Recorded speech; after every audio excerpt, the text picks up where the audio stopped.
ఫలానా ప్రాంతంలో ప్లాట్లు కొనుగోలు చేయాలనుకుంటున్నాం. ఆ భవనం ఖాళీ స్థలం ఎఫ్టీఎల్ పరిధిలో ఉందా? ప్లాట్ కొనుగోలు కోసం అడ్వాన్స్ ఇచ్చేశాం. ఆ నిర్మాణం చెరువులో ఎఫ్టీఎల్ బఫర్ జోన్ పార్క్ స్థలంలో ఉందా? కొనుగోలు చేయాలా వద్దా? ఇలాంటి అనేక అనుమానాలతో హైడ్రా, జీహెచ్ఎంసీ, హెచ్ఎండిఏ కార్యాలయాల చుట్టూ కొనుగోలుదారులు చక్కర్లు కొడుతున్నారు. అయితే ఇలాంటి ఇబ్బందులకు త్వరలోనే చెక్ పడనుంది. భవనాలు, లేఅవుట్లు ఎఫ్టీఎల్ లేదా బఫర్ జోన్లో ఉన్నాయా లేదా అనే సమాచారాన్ని ఒక్క క్లిక్ తో తెలుసుకునేలా సాంకేతికత అందుబాటులోకి రానుంది. ఇందుకోసం ఓ వెబ్సైట్ ను తీసుకురావాలని హైడ్రా కసరత్తు చేస్తోంది. హైడ్రా స్వరూపం ఎలా ఉండాలి? విధులు తదితర అంశాలపై ప్రభుత్వ ప్రధాన కార్యదర్శి, పురపాలక శాఖ ముఖ్య కార్యదర్శి స్థాయిలోనూ చర్చించారు. వెబ్సైట్ రూపకల్పన బాధ్యతను సెంటర్ ఫర్ గుడ్ గవర్నెన్స్ కు అప్పగించిన సంస్థ ఇప్పటికే పలు దఫాలుగా చర్చలు జరిపింది. కూల్చివేతల నేపథ్యంలో నెలకొన్న గందరగోళానికి చెక్ పెట్టేలా సమగ్ర సమాచారం తెలుసుకునేలా వెబ్సైట్ ఉండాలని హైడ్రా భావిస్తోంది. సంస్థ ఏర్పాటు ఉద్దేశాన్ని స్పష్టంగా వివరించకపోవడంతో పాటు చెరువులు, పార్కులు, ప్రభుత్వ స్థలాల్లో ఆక్రమణలపై ప్రజలు ఫిర్యాదులు చేసే అవకాశం కల్పించనుంది హైడ్రా. ఫిర్యాదు స్థితిని ప్రజలే నేరుగా తెలుసుకునే అవకాశం కల్పించడంతో పాటు హైడ్రాలో అధికారిక వ్యవస్థ ఎలా ఉంటుందన్న వివరాలన్నీ పొందుపర్చాలని భావిస్తోంది. చెరువుల ఎఫ్టీఎల్, బఫర్ జోన్లోని నిర్మాణాలు, లేఅవుట్ల వివరాలు, కూల్చివేసిన భవనాల సమాచారము వెబ్సైట్లో ఉంచనుంది.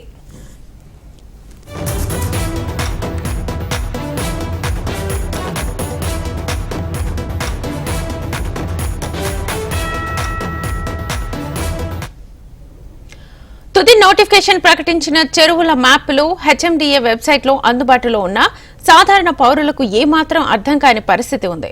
వెబ్సైట్లో కనిపించే మ్యాప్, సర్వే నెంబర్ల ఆధారంగా క్షేత్రస్థాయిలో భౌగోళిక స్వరూపం అంచనా వేయడం దాదాపు అసాధ్యం.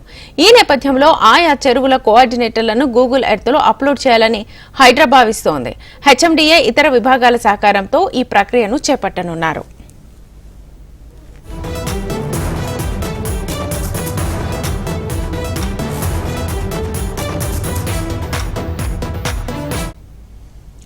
దీంతో కొనుగోలు చేయాలనుకుంటున్న ప్లాట్లు లేదా ప్లాట్ ఎఫ్టీఎల్ బఫర్ జోన్ లో ఉందా లేదా అన్నది గూగుల్ మ్యాప్స్ లోనే చూసుకునే అవకాశం ఉంటుంది. కాగా భవిష్యత్తులో ఔటర్ రింగ్ రోడ్ వరకు ఉన్న ప్రభుత్వ భూముల వివరాలు వెబ్సైట్ లోనే అందుబాటులో ఉంచనున్నారు. ఆయా సర్వే నెంబర్లలో భూములు, ప్లాట్లు కొనుగోలు చేయకుండా ప్రజలను అప్రమత్తం చేయనున్నారు. కూల్చివేతల నేపథ్యంలో ప్లాట్ కొనుగోలు చేసేందుకు ప్రజలు జంకుతున్న విషయం తెలిసిందే. ఈ వెబ్సైట్ అందుబాటులోకి వచ్చిన అనంతరం స్పష్టత వస్తుందని, ఎప్పటిలాగానే క్రయ విక్రయాలు జరుగుతాయని నిపుణులు అంచనా వేస్తున్నారు.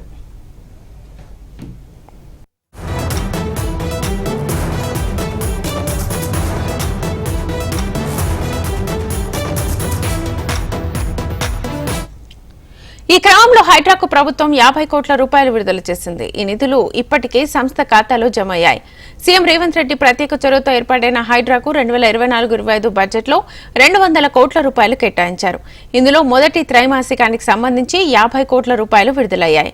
సంస్థలోని అధికారులు, ఉద్యోగుల వేతనాలు, నిర్వహణ వ్యయం, కూల్చివేతల ఖర్చులకు ఈ నిధులను వినియోగించనున్నారు.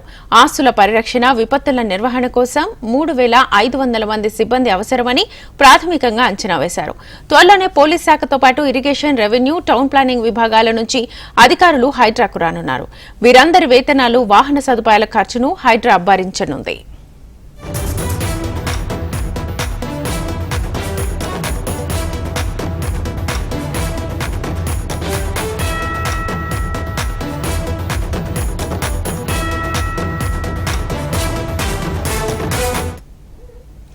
హైడ్రా ఆఫీసులు త్వరలోనే ఏర్పాటు కానున్నాయి. కమిషనరేట్ తో పాటు 3 రీజనల్ కార్యాలయాలను ప్రభుత్వం ఏర్పాటు చేయనుంది. ఇందులో హైదరాబాద్, సైబరాబాద్, రాచకొండ రీజనల్ ఆఫీసులు రానున్నాయి.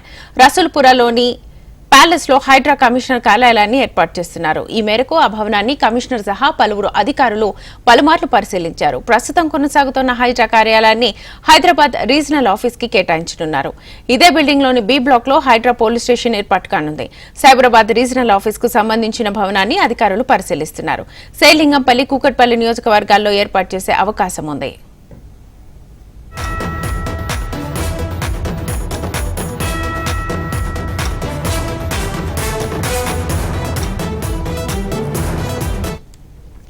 హైదరాబాద్ హైదరాబాద్ బంజారాహిల్స్ లోని కమాండ్ కంట్రోల్ తరహాలోనే హైడ్రా కమిషనరేట్ ఏర్పాటు చేయనున్నారు. దీనికోసం అనుభవం కలిగిన ఓ డీఎస్పీకి బాధ్యతలను అప్పగించారు.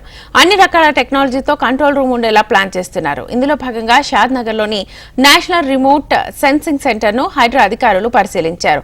అక్కడి పరిస్థితుల గురించి వివరాలు సేకరించారు. ఇంకొన్ని సెంటర్లను పరిశీలించి అన్ని వివరాలు తెలుసుకున్న తర్వాత కంట్రోల్ రూమ్ ను ఏర్పాటు చేయనున్నారు. భవనాలకు కావాల్సిన ఇన్ఫ్రాస్ట్రక్చర్ కు సంబంధించి అంచనా వేసి ప్రభుత్వానికి పంపించనున్నారు.